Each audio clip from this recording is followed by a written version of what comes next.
EPOC's chairman Keith Duncan shares the country's GDP for the April to June quarter was flat, despite successfully completing the IMF's 18-month program in August this year.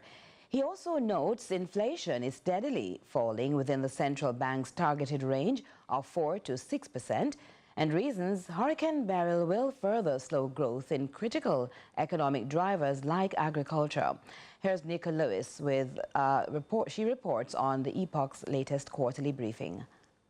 EPOC's chairman Keith Duncan provided an overview and temperature check on the country's fiscal monitoring and economic reform programs for the April to June quarter.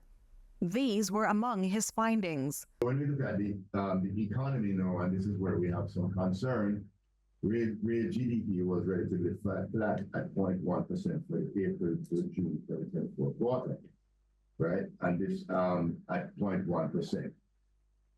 And bearing in mind that the government of Jamaica budgeted assumptions are based on a growth of 1.8% in real GDP for the fiscal year. Okay, and so this is prior to Beryl. Okay, so therefore GDP came in flat at 0.1% in that quarter, and there was also a flat upturn in the hotel and restaurant industry, right? A key driver of Jamaica's growth post-COVID. He notes agriculture, a major economic earner, will likely face further dips given the recent effects of Hurricane Beryl. This, as he explains, the growth projections have also been ratcheted down to between -1% to 1%. The outlook went forward as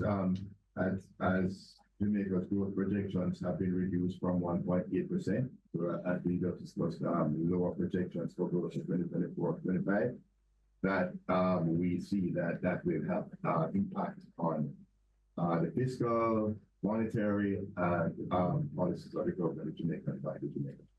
However, globally, what we see is despite relatively high interest rates globally, growth remains resilient, holding steady at a projected 3.2% global growth, that is for 2024, and 3.3% for 2025. Another major income earner also took a hit, as Duncan cites a dip in tourist arrivals of 0.8% relative to growth in the quarter. Yet the country's reserves remain substantial at the end of July with $5.145 million. EPOC believes that the Bank of Jamaica needs to look at balancing inflation and growth.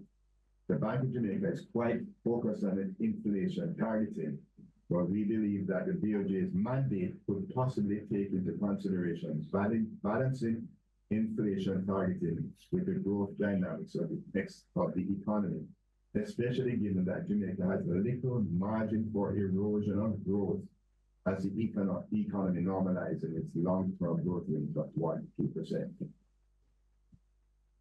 Looking ahead, the risks to the domestic GDP forecasts are skewed to the downside over the short to medium term, and this depends on the pace of easing of monetary policy.